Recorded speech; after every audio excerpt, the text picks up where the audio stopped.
now we arrive here, one of the very best of all films, one of the modern canonized classics that well and truly lived up to the hype as being a film for our times and for all times. Denis has produced an immaculate filmography, and yet her lauded reputation most stems from this particular title, Beau, travail. The ultimate film about a restless, insecure masculinity since the 1990s, the film that brings Greco-Roman concerns in with the post-Christian, post-war nihilism of the pre-millennium, bringing European culture finally full circle. The female auteur's precise articulation of the male pathos as an exterior observer to the chemistry itself. Whichever one wants to consider, Beau Travail was one of the most convicted projects in the history of recent European culture, a film bursting with mysteries, begging for assessment, as enigmatic as the motivators of its players, one with them in a way that no other art medium could ever hope to be. Rarely has sheer performance ever embodied the goals of the camera itself than in Denis' masterpiece, Beau Travail.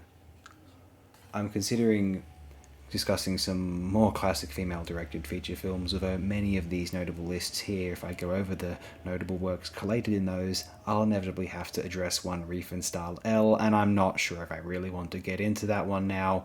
I could skip it, but it isn't cinematographically unimportant or even unimpressive. Maybe we'll just stick to the 90s onward, easier.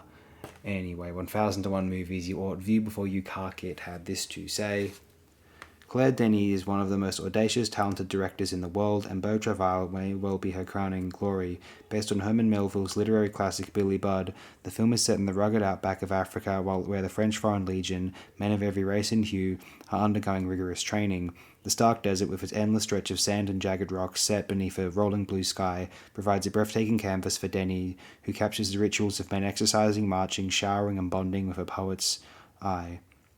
In her carefully constructed scenes, the routines of everyday life are transformed into gracefully choreographed dances.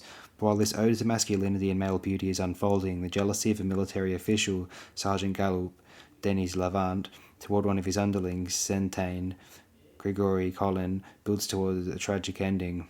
Galloup narrates the tale in voiceover.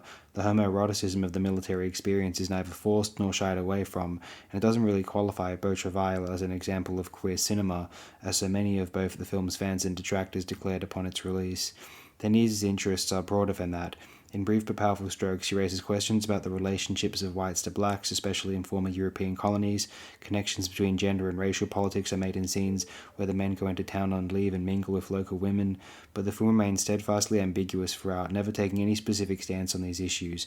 Most importantly, what Denis does, with a minimum of dialogue and with a primary focus on hypnotic visuals that fill the screen in long takes, is capture the beauty of ritual and repetition, as well as the power of monotony to break spirit, which is as much the reason behind military ritual as the aim of physical conditioning.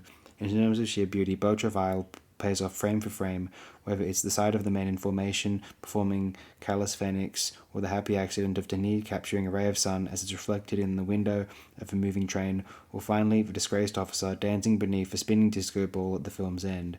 Denis tells her stories through images rather than through dialogue and plot, with a gift for colour, lighting, and composition that is unsurpassed.